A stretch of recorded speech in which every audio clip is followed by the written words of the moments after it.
হ্যাঁ বউ বলো। কালকে তো বাসায় আসতেছো, সবার জন্য কি কেনাকাটা শেষ? কার জন্য কি কি কিনলা? মার লেগে আর আব্বার লেগে শাড়ি পাঞ্জাবি কিনছি, ছোট বোনের লেগে থ্রি পিস কিনছি, আর ছোট ভাইয়ের লেগে শার্ট প্যান্ট কিনছি। বাবুর জন্য একটা পরীর মতো ড্রেস কিনছি বুঝছো।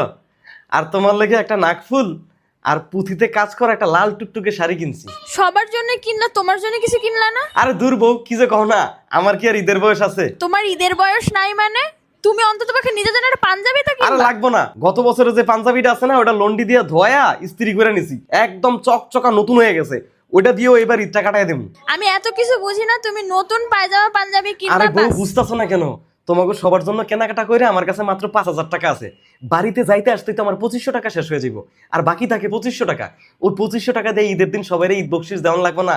তারপরে একটু টুকটাক হাত খরচ আছে না, তার জন্য তো কিছু টাকা পয়সা লাগে। এখন আমি যদি আমার জন্য কিছু কিনি, তাইলে এই ঈদে আর আমার বাড়িতে যাওয়া হইব না। সবার চিন্তা করতে করতে নিজের জীবনটাই তুমি শেষ করে দেও, বুঝছো? তোমার নিজের জন্য আর কিছু করা লাগবে না জীবনে। মধ্যবিত্ত পরিবারের দায়িত্ববান পুরুষদের ঈদটা এইভাবেই কাটে। বিশ্বাস না হলে আপনারা আশেপাশে একটু খোঁজ নিয়ে দেখুন।